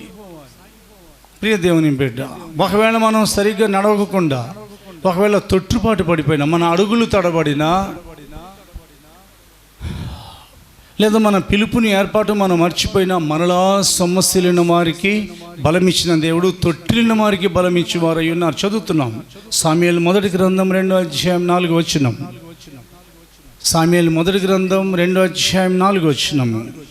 ప్రఖ్యాతి నొందిన వీలు కాండ్రు ఓడిపోదురు, తొట్టిల్లిన వారు బలము ధరించుదురు. పేతురు రెండో పత్రిక మొదటి అధ్యాయం 10-11 వచనాలు. అందువల్ల సహోదరులారా, మీ పిలుపును, ఏర్పాటును నిత్యము చేసుకున్నట్టుకు మరి జాగ్రత్త పడుడి. మీరిట్టి క్రియలు చేయవారైతే ఎప్పుడునూ తొట్టిల్లరు. అలాగున మన ప్రభువును రక్షకుడైన యేసుక్రీస్తు యొక్క నిత్య రాజ్యములో ప్రవేశము మీకు సమృద్ధిగా అనుగ్రహింపబడును. ఎవరైతే తమ పిలుపును, ఎవరైతే తమ ఏర్పాటును నిశ్చయం చేసుకున్నకు జాగ్రత్త పడతారో వారు తొట్టిల్లిపోరు. అయినప్పటికీ కొన్నిసార్లు మన పిలుపు మనం మర్చిపోయి ప్రవర్తిస్తూ ఉంటాం. కొన్నిసార్లు మనం ఏర్పాటుల్లోనూ మనం ఉన్న సంగతి మనం జ్ఞాపకం చేసుకోం. సాతాను ఆ ప్రకారంగా మనకు మరుపు రప్పిస్తాడు. దేవుడి నుండి తప్పించాలని చూస్తాడు, దేవుడి యొక్క ఆజ్ఞల మార్గం నుండి తప్పించాలని చూస్తాడు. అప్పుడు మనం తొట్టిల్లిపోయినప్పుడు దేవుని యొక్క ప్రవచనం మనతో మాట్లాడుతుంది. తొట్టిలిన వారికి ఆయన బలం దయచే దేవుడై ఉన్నారు. ప్రవక్త అయిన యెషయా గ్రంథంలో కూడా అదే మాట రాయబడింది. ఇదిగో తొట్టిలిన మోకాళ్ళను లేదా తొట్టిలిన వారిని బలపరచుడి. ప్రవక్త అయిన యెషయా గ్రంథం 35వ అధ్యాయం, యెషయా ప్రవక్త గ్రంథము 35వ అధ్యాయము 3వ వచనం చదువుతున్నాము. సడలిన చేతులను బలపరచుడి, తొట్టిల్లు మోకాళ్ళను దృఢపరచుడి. మోకాళ్ళు తొట్టిల్లిపోతూ ఉంటాయి, మోకరించి ప్రార్థన చేసే అనుభవాలు పడిపోతూ ఉంటాయి. వారు మోకాళ్ళలో బలం లేని వాళ్ళు అయిపోతారు. కాదాలు తొట్టిల్లిపోతూ ఉంటాయి, అడుగులు సరిగా వేయలేరు. వాళ్ళు యేసుతో నడిచే ఆ నడక లోకంతో నడిచే నడకగా మారిపోతుంది. సహవాస దోషం వారిని దేవుని యొక్క సహవాసం నుండి వేరుపరుస్తుంది. ఈరోజు దేవుని యొక్క వాక్యం వింటున్న ప్రియమైన సహోదరి సహోదరులారా, ఒకవేళ ఏదైనా కానీ మీరు తొట్టుపాటు పడిపోతే దిగులు పడకము, నేను నిన్ను బలపరుస్తానని దేవుడు నీతో మాట్లాడుతున్నారు. నిన్ను బలపరచడం కొరకే తన పరిశుద్ధాత్మని ఆయన కుమ్మరించారు. లోకంలోనికి పరిశుద్ధాత్మను పంపించారు. కనిపెట్టు వారి మీద పరిశుద్ధాత్మని ఆయన కుమ్మరించారు. పరిశుద్ధాత్మ పొందుకొని ఉన్నారా? ఈ రాత్రి మరలా దేవుడు తన పరిశుద్ధాత్మ ద్వారా తొట్టిల్లిపోయిన వారికి బలం ఇస్తున్నారు. దేవునికి మాత్రమే మహిమ కలుగునుగాక. ఎందుకనంటే పరిశుద్ధాత్మ బలం వలన వారి మోకాళ్ళకు బలం రావాలి, వాళ్ళు ఎక్కువసేపు మోకరించగలగాలి. పరిశుద్ధాత్మ బలం వలన వారి పాదములకు బలం రావాలి, అనగా ఆత్మ సంబంధమైన నడక సరిచేయబడాలి, పరిశుద్ధపరచబడాలి. యేసుతో కూడా నడవటం ప్రారంభించాలి, లోకంతో కూడా నడవటం ఆపేయాలి. ఎంతెంతగా పరిశుద్ధాత్మకు మనం లోబడతామో పరిశుద్ధాత్మ తండ్రి, పరిశుద్ధాత్మ దేవుడు మనల్ని యేసుతో కూడా నడవటం, కలిసి నడవటం నేర్పిస్తారు. తొట్టిల్లిపోయారా? సంసోన్ని జ్ఞాపకం చేసుకునండి. దేవుని చేత నియమించబడిన ఒక న్యాయాధిపతి ఆయన, దేవుని యొక్క ప్రజలను రక్షించడానికి ఏర్పరచబడిన ఒక శూరుడు ఆయన. సాతాను ఎన్ని విధాలుగా ఆయనను తొట్టిల్లేటట్లు చేసినా కానీ దొరకలేదు. ఆఖరికి దెలీలా అనబడిన ఒక వేశ్య చేతికి ఆయన దొరికిపోయాడు. ఎప్పుడైతే ఆమె ఇంట చేరాడు, అతను తొట్టిపాటు పడటం మొదలైంది. ఆ తర్వాత అతని యొక్క బలమంతా ఉడికిపోయింది. అతని యొక్క నాజీరు చేయబడిన వాడు, అతని యొక్క తల వెంట్రుకలన్నీ మొత్తం తీసివేయబడ్డాయి. శత్రువుల చేతికి అతను దొరికిపోయాడు. శత్రువులు అతను తీసుకుని వెళ్ళి సంకెళ్లతో ముందు కన్నులు పీకేశారు. ప్రియ దేవుని బిడ్డ, నీ మీదున్న అభిషేకాన్ని నువ్వు పోగొట్టుకున్నావా? దేవుడు దేని కొరకు నిన్ను నియమించారో నువ్వు మర్చిపోయావా? ఇదిగో తొట్టుపాటు పడిపోయిన సంసోన్ని దేవుడు మాదిరిగా ఉంచలేదు, నిన్ను హెచ్చరికగా ఉంచుతున్నారు. ఒకవేళ ఈ లోకం మీద నువ్వు ఆనుకుంటున్నావేమో, వేటిని చూడకూడదు, వేటిని ముట్టుకోకూడదు, వాటి జోలికి వెళ్ళటం వలన నీవు పొందుకున్న పూర్వపు అభిషేకాన్ని పోగొట్టుకొని తొట్టిల్లిపోయి ఉంటే ప్రభువైన దేవుడు నీతో మాట్లాడుతున్నారు. తొట్టిలిన వారికి బలం దయచేవారు ఆయనే. ఈ రాత్రి సంసోన్ని జ్ఞాపకం చేసుకుంటున్నాం. ఎప్పుడైతే ఫిలిస్టీల సర్దారులు తీసుకుని వెళ్ళి వాళ్ళ మనుషులందరినీ ఇదిగో సమకూర్చి వారి యొక్క దేవతా గుడిలో సంసోన్ని కట్టేశారో, అక్కడ చిన్న ప్రార్థన సంసోన్ చేశారు. ఈ ఒక్కసారి ప్రభువా కృప చొప్పున నన్ను జ్ఞాపకం చేసుకొనుము, నన్ను ఒక్కసారి జ్ఞాపకం చేసుకును. అంతే సంసోన్కి మరలా మునుపటి బలం దొరికింది. ఎందుకనంటే సంసోను గుండు చేయబడ్డాడు పూర్తిగా. కానీ సంసోన్ తల మీద తిరిగి వెంట్రుకలు మొలవన ఆరంభించాయి. ఒక చిగురించి అనుభవంలో అతడు ఉన్నాడు. అతను పశ్చాత్తాపడుతున్నాడు. అతడు దేవుని యొక్క సన్నిధిలో శత్రువుల చేతిలో చనిపోకూడదు. శత్రువుల చేతిలో అతను చనిపోకూడదు. ఎందుకంటే శత్రువులను హతమార్చిన వాడు. ప్రియ దేవుని బిడ్డ, ఎన్నో వందల వేల లక్షల కోట్ల సైతాన్ శక్తులను మనం చంపేసాం, నిర్మూలం చేసాం. వాటి చేతిలో మనం ఓడిపోకూడదు, అవి మనల్ని చంపకూడదు. సంసోను యొక్క రోషం ఏమిటంటే, ఫిలిష్తీయుల చేతిలో నేను చనిపోకూడదు ప్రభువా, 2 స్తంభాలకు కట్టబడిన సంసోన్, చాలా బలమైన సంఖ్యలతో కట్టబడిన సంసోన్, గుడ్డివాడైపోయిన సంసోన్, శరీర ప్రకారంగా బలహీనుడైపోయిన సంసోన్, తొట్టిల్లిపాటు పడిన సంసోన్ ఆత్మ బలాన్ని జ్ఞాపకం చేసుకుంటున్నాడు. ఈ రాత్రి బైబిల్ స్టడీలో, ఈ రాత్రి పరిశుద్ధాత్మ కొరకు కనిపెట్టుకోవడంలో దేవుని యొక్క పరిశుద్ధాత్మ బలాన్ని మనం జ్ఞాపకం చేసుకుందాం. దేవునికి స్తోత్రం కలుగునుగాక. జ్ఞాపకం చేసుకుని ఆ బలముతో ఒక్కసారి పరిశుద్ధాత్మ యొక్క శక్తి అతనికి సింహాన్ని చీల్చినప్పుడు ఏ ప్రకారంగా ఇవ్వబడిందో, ఇదిగో గట్టి త్రాళ్లతో కట్టబడినప్పుడు దేవుని యొక్క ఆత్మ అతని మీద బలంగా దిగొచ్చినప్పుడు అతడు జనపనారను తెంపినట్లుగా ఏ ప్రకారంగా కట్లు తెంపుకున్నాడు, ఆ శక్తి ఇవ్వబడినప్పుడు అతడు బలంగా 2 స్తంభాలను లాగేటప్పటికి ఆ గుడంతా కూడా లేదా ఆ హాల్ అంతా కూడా ఆ 2 స్తంభాల మీద ఆధారం చేసి కట్టారు వాళ్ళు.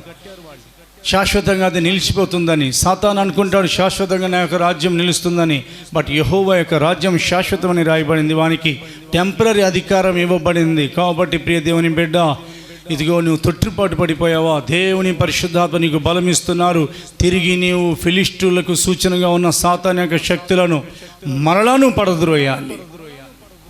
ఆ 2 స్తంభాలను బలంగా పట్టుకుని అతడు ఓడతీసేటప్పటికి ఆ హాల్ అంతా, ఇల్లంతా పడిపోయింది. ఆ తర్వాత తన జీవితకాలంలో సంసోన్ హతమార్చిన వారి కంటే తన మరణకాలంలో హతమార్చిన వారి సంఖ్య రెట్టింపు అయిపోయింది. సంసోను తొట్టిల్లిపాటు పడిపోయిన దేవుని బలం ఇవ్వబడటం మాత్రమే కాదు, విశ్వాసుల పట్టీలో సంసోన్ యొక్క పేరు వ్రాయబడింది.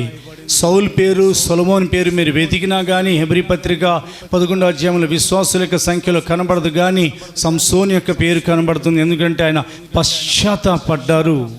ఆయన తన పరిశుద్ధాత్మను జ్ఞాపకం చేసుకున్నారు. తనకి ఇవ్వబడిన దేవుని యొక్క ఆత్మను జ్ఞాపకం చేసుకున్నారు. తను నాజీరు చేయబడినప్పుడు అయ్యో నేను దేవునితో ఎందుకు నడవలేకపోయానని జ్ఞాపకం చేసుకున్నారు. ఈ రాత్రి తొట్టిల్లిపోయినట్లయితే దేవుని యొక్క సన్నిధిలో నీకు ఒక పశ్చాత్తాపం అవసరం. ప్రియ దేవుని బిడ్డ, ఈ ప్రకారంగా బలం ఇచ్చుచున్న దేవుడు పరిశుద్ధ గ్రంథాన్ని మనం చూసి ఈరోజు రాత్రి ముగిస్తాం. ఆయన తన కొరకు ఎదురు చూచే వారికి బలమిచ్చు దేవుడై ఉన్నారు. ప్రవక్త అయిన యెషయా గ్రంథం 40వ అధ్యాయము 31వ వచనం చదువుతున్నాం. ప్రవక్త అయిన యెషయా గ్రంథము 40వ అధ్యాయము 31వ వచనము. యెహోవా కొరకు ఎదురు చూచువారు నూతన బలము పొందుదురు. వారు పక్షిరాజుల వలె రెక్కలు చాపి పైకి ఎగురుదురు. అలయక పరుగెత్తుదురు, సొమ్మసిల్లక నడిచిపోదురు. ఎవరైతే ప్రభు కొరకు ఎదురు చూస్తారో వారికి బలం ఇస్తారు, కానీ నూతన బలం ఇస్తారు, పాత బలం కాదు. నూతన బలం అనగా అనుదినము బలం దేవుడు అనుగ్రహించి వారై ఉన్నారు. నీ దేవుడు నీకు బలము కలుగా నియమించున్నారని వ్రాయబడింది. తండ్రి యొక్క బలం, కుమారుని యొక్క బలం, పరిశుద్ధాత్మ యొక్క బలం సంఘానికి అవసరం. సంఘంలో ఉన్న సేవకులకు అవసరం. సంఘంలో ఉన్న సంఘస్థులైన విశ్వాసులకు అవసరం. ఎందుకంటే వారు ఆ బలముతో పక్షిరాజు వలె రెక్కలు చాపాలి. గుర్తుపెట్టుకోండి, జ్ఞాపకం చేసుకోనండి. ఒకసారి ఆగి ఆలోచించండి. మనం ఎగిరే రోజులు రాబోతున్నాయి. సకల పరిశుద్ధులు ఎగరబోతున్నారు. అయితే ఆయన రాకడ కొరకు కనిపెట్టువారును, ఆయన రాకడలో ఆయన ముఖదర్శనం కొరకు ఏర్పరచబడిన వారు మాత్రమే ఎగురుతారు. వారు ఎగిరే ఆ దినమున చాలా గొప్ప శబ్దంతో వారు పైకి ఎగురుతారు. గువ్వల వలెను ఎగియు మేఘముల వలెను, లేదా మేఘం వలెను ఎగియు గువ్వల వలెను ఇదిగో తమ గూళ్ళకు వచ్చుచున్న వీరెవరు అని వ్రాయబడింది. ఎవరు వాళ్ళు ఎగురుతారంట? యెహోవా కొరకు ఎదురు చూచువారు, మనుషుల కొరకు కాదు.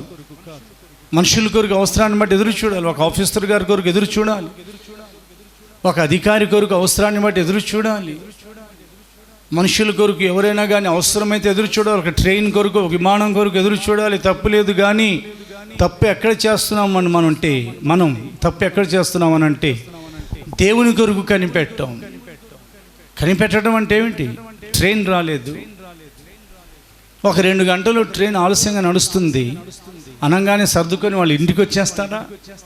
ఆ 2 గంటలు కూడా అనౌన్స్మెంట్లు వింటానే ఉంటారు. ఆ తర్వాత ఆ ట్రైన్ రాగానే తమకు విధించబడిన ఆ భోగి దగ్గరికి వారు వెళ్ళే ప్రయత్నం చేస్తారు. ఆ ప్రకారంగా కనిపెట్టడం ఈ లోకంలో మనకు అలవాటైంది. ఆలోచించండి ఒకసారి. ఈ లోకంలో మనం ఎదురు చూడటం, నిరీక్షించడం, కనిపెట్టడం అలవాటు చేసుకున్నామే. మరి దేవుని కొరకు కనిపెట్టమా? ఒక ఉద్యోగం కొరకు పరీక్ష రాసి వచ్చేసారు ఒక విద్యార్థి అనుకుందాం. అతడు తనకు మంచి ఉద్యోగం రావాలని కనిపెట్టరా? లోన్ కొరకు అప్లై చేశారు. ఒక వ్యాపారస్తుడు ఆ లోన్ వస్తుంది నాకని ఎదురు చూడరా? సమయం వచ్చేసింది, ప్రార్థనలన్నీ జరుగుతున్నాయి, ఒక మంచి భార్య నాకు రావాలి, మంచి భర్త రావాలని ఎదురు చూసేవారు ఆ ప్రకారంగా కనిపెడతారే? వారు ఎదురు చూడటం మానేస్తారా? ప్రియ దేవుని బిడ్డ, వ్యవసాయకుడు వర్షం పడుతుందని ఎదురు చూస్తారని యాకోబు అంటున్నారు ఆయన పత్రికలో. ఈ ప్రకారంగా మనం కనిపెట్టాలి. ఎందుకంటే యెహోవా కొరకు ఎదురు చూచువారు మాత్రమే నూతన బలం పొందుతారు. యెహోవా కొరకు ఎదురు చూచువారు మాత్రమే పక్షిరాజు వలె రెక్కలు చాపి పైకి ఎగురుతారు. ఆయన దేవుడై ఉన్నారు కనుక ఆయన మాట సత్యం. ఆయన మోషే దైవజనులతో సెలవిచ్చారు. ఇదిగో మొదటి రోజు, రెండో రోజు నీవు మీ వస్త్రములు ఉతుక్కొనమని నీ ప్రజలతో చెప్పుము. మూడవ దినమున యెహోవా సీనాయి పర్వతం మీదకి దిగి వచ్చును. 2 దినములు వారు వస్త్రాలు ఉతుక్కున్నారు. ఎందుకంటే 3వ రోజున ప్రభు పరలోకం నుండి సీనాయి పర్వతం మీదకి దిగి రాబోతున్నారు. వారిని ఎదుర్కోవడానికి ప్రభు దిగి వచ్చే ముందు వారు వస్త్రాలు ఉతుక్కోవాలి. ఇక్కడ కూడా వేదవాక్యం ప్రకారంగా ప్రభు మనకు అనుగ్రహించిన ఆత్మసంబంధమైన వస్త్రములను ఎప్పుడు కూడా మనం ఉతుక్కుంటూ ఉండాలని దేవుని యొక్క వేదవాక్యం హెచ్చరిక చేస్తుంది. ప్రియ సంగమా, 2 దినములు పూర్తయిపోయాయి. 3 రోజున ఉదయమైనప్పుడు సీనాయి పర్వతం మీదగా బోరధ్వనితో, మెరుపులతో, సాంద్ర మేఘంతో, భూకంపంతో ఇదిగో ప్రభు మహిమతో దిగొచ్చారు పరలోకపు తండ్రి. యెహోవా కొరకు ఎదురు చూచిన మోషే కానీ, అహరోను కానీ, యెహోషువ కానీ, ఇజ్రాయెల్ ప్రజలు కానీ ఎక్కడ కూడా సిగ్గుపడలేదు. నువ్వు దేవుని కొరకు ఎదురుచూడు, పరిశుద్ధాత్మ కొరకు నువ్వు ఎదురుచూడు. నూతన బలంతో దేవుడు నిన్ను నింపుతారు. నువ్వు బలహీనుడివి కావు, బలహీనుడివి కావు, నువ్వు బలవంతుడివి. బలహీనురాలివి కావు, నీవు బలవంతుడివి. ప్రియ దేవుని బిడ్డ, మెస్సయ్య వస్తారని కూడా పాత నిబంధన కాలంలో ఉన్న ప్రవచనాల ప్రకారంగా వారు ఎదురు చూశారు. సిమియోను ఎదురు చూశారు. ఇశ్రాయేలు యొక్క ఆదరణ కొరకు సిమియోను కనిపెట్టువారని రాయబడింది. ఆయన చేతిలోని యోసేపు మరియాలు యేసు ప్రభుల వారిని 8 రోజుల యేసేని ఇచ్చారు. 8 రోజుల బిడ్డ అప్పుడు యేసు ప్రభుల వారు. యెరూషలేములో విమోచనం కొరకు కనిపెడుతున్న వారితో అన్న అనబడిన ఒక వృద్ధురాలు మాట్లాడుతూనే ఉన్నారు. ఆ సమయంలోనే ఆమె కూడా దేవాలయంలోకి వచ్చారు. యేసు ప్రభుల వారు కూడా దేవాలయంలోకి తేబడ్డారు. మెస్సియా కొరకు వారు ఎదురు చూశారు. అదే ప్రకారంగా సమరయ స్త్రీ యేసు ప్రభుల వారితో మాట్లాడింది. అయ్యా, మెస్సే వచ్చినప్పుడు సమస్తం మాకు తెలియజేయనని మాకు తెలుస్తున్నది. అదే ప్రకారంగా మెస్సే దిగి వచ్చారు. ప్రియ దేవుని బిడ్డ, నీ దేవుడు నీవు ఎదురు చూసినట్లయితే నీ కొరకు దిగి వస్తారు. సీనాయి పర్వతం మీద తండ్రి అయిన దేవుడు దిగి వచ్చారు. మెస్సేగా యేసు ప్రభుల వారు దిగి వచ్చారు. కనిపెట్టి వారు చూశారు. యేసే పరలోకానికి ఆరోహణమే వెళ్ళిపోయిన తర్వాత పరిశుద్ధాత్మ దిగొస్తున్నారని ముందుగా హెచ్చరిక చేశారు. పరిశుద్ధాత్మ కొరకు ఆది అపోస్తులు వెళ్ళి 120 మంది మేడగది మీద వారు 10 రోజులు కనిపెట్టిన మీదట పరిశుద్ధాత్మ బలముగా దిగొచ్చారు. హల్లెలూయా. ఒకవేళ పరిశుద్ధాత్మని విశ్వసించటం లేదా? దేవుని కొరకు కనిపెట్టి ఆగిపోయావా? మొట్టమొదటిది మనం ఈ లోకంలో జీవించే కాలంలో మనకి ఏ అవసరం కావాలో దాని కొరకు మనం కనిపెట్టాలి. రెండో అనుభవం, మనం ప్రార్థన చేసిన తర్వాత కొద్దిసేపు అలాగున కనిపెట్టాలి. ఎందుకంటే అప్పటి వరకు ప్రార్థన చేసాం, దేవునితో మాట్లాడాం.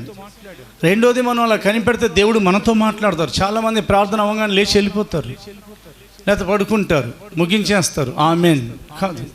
వ్యక్తిగత అనుభవంలో దేవుని కొరకు కనిపెట్టాలి. అలా కనిపెట్టినప్పుడు దేవుని యొక్క స్వరం మనకు వినబడవచ్చు, లేదా ఒక దర్శనం కలగవచ్చు, ఏదైనా దేవుడు మనకు శుభవార్త పంపొచ్చు. అలాంటి లోతైన భక్తిని కూడా అలవాటు చేసుకోవడం మనకు ఆశీర్వాదకరమే. మూడవదిగా, మన ప్రభు మధ్యాకాశానికి దిగొస్తారని కనిపెట్టాలి. ఆయన తన కొరకు కనిపెట్టుకుని వారి కొరకు మాత్రమే దిగి రాబోతున్నారు. అందరి కొరకు ఆయన దిగి రావట్లేదు. రెండోసారి పాపం లేకుండా ఆయన ప్రత్యక్షమవును. ఎవరి కొరకునగా 9వ అధ్యాయం హెబ్రీ పత్రిక, హెబ్రీలకు రాయబడిన పత్రిక 9వ అధ్యాయంలో రాయబడిన సంగతి మనం వినబోతున్నాం. హెబ్రీ పత్రిక 9వ అధ్యాయము 28వ వచనము.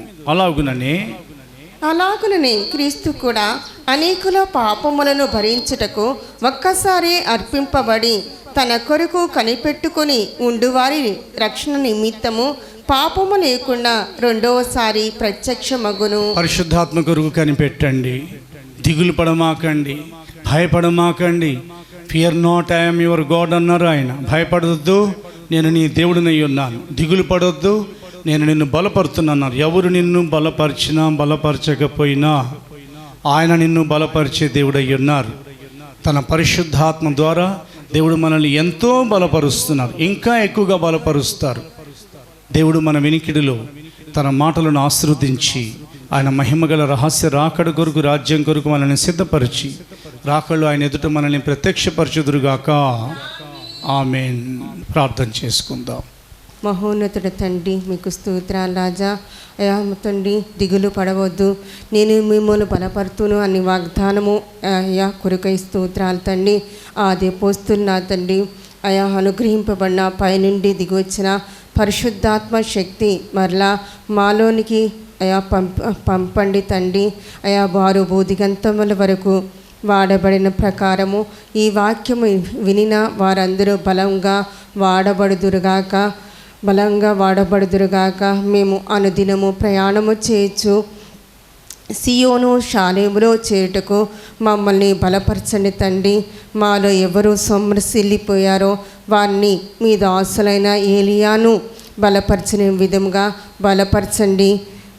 ఈ వాక్యము వినుచున్న వారిలో ఎవరైనా త్రుట్టిల్లిపోయి ఉన్నారో మీ వాగ్దానము నెరవేర్చి సంసోన్ను బలపరచని విధముగా అంధకార శక్తులను ఓడించుటకై పరిశుద్ధాత్మ తండ్రి వారందరినీ బలపరచండి. మీ కొరకు ఎదురు చూచే కృపను ఇవ్వండి. మీ రాకడ కొరకు కనిపెట్టుకొని కృపను దయచేయండి తండ్రి. మేమందరము నూతన బలము పొందుకొని రెక్కలు చాచి ఎగిరి మధ్యాకాశములో మిమ్మల్ని ముఖాముఖిగా కలుసుకొని కృపను దయచేయండి తండ్రి. మేమందరము తండ్రి మీ మహిమల రాకలో మీతో ఉండుటకు మీరు కృప అనుగ్రహించండి తండ్రి. స్వామికు స్తోత్రాలజా. మీరే మహిమ పొందమని నజరేయుడైన యేసుక్రీస్తు వారి అతి పరిశుద్ధ నామమున అడిగి ప్రార్థిస్తున్నాం తండ్రి. ఆమేన్, ఆమేన్, ఆమేన్. మన ప్రభు అయిన యేసుక్రీస్తు కృపయు, తండ్రి అయిన దేవుని యొక్క ప్రేమయు, పరిశుద్ధాత్మ సహవాసమును ఆయన రాకడ వరకు సదాకాలం మనందరికీ తోడయుడునుగాక. ఆమేన్. ఒక ప్రకటన. ప్రియ సహోదరులారా, శనివారం జరిగి పరిశుద్ధాత్మ కొరకు కనిపెట్టుకోవటపు క్రమం రేపు 2వ వారం. ఈ లాక్డౌన్ తర్వాత మీ గృహాలలోనే ఇదే వాక్యాన్ని మరలా మీరు రివైండ్ చేసుకుని హౌస్ ఆఫ్ పెంతెకోస్త్ విజయవాడ అని యూట్యూబ్లో మీరు టైప్ చేసి పరిశుద్ధాత్మ కొరకు కనిపెట్టే ముందు ఈ వాక్యాన్ని వినండి. ఆయన తాను నియమించిన రాజునకు బలమిస్తారు. మనం ఆయన చేత నియమించబడిన రాజులం. తను అభిషేకించిన వారికి అధిక బలం ఇస్తారు. తన ప్రజలకు బలం ఇస్తారు. ఆయన శిష్యులకు బలం ఇస్తారు. ప్రయాణం చేయవారికి బలం ఇస్తారు. ఆయన సమస్యలను వారికి బలం ఇస్తారు. తొట్టిలిన వారికి బలం ఇస్తారు. ఆయన కొరకు ఎదురు చూచే వారికి బలం ఇస్తారు. బలముతో ఉన్నవారే, శక్తి కలిగిన వారే ఆయన ఎదుట నిలవబడగలరు ఆయన రాకడలో. ఆమేన్. ప్రభు మీ అందరినీ కూడా ఆశీర్వదించి కాపాడుదురుగాక. ప్రభు పేరిట మీ అందరి కూడా వందనములు, స్తోత్రాలు.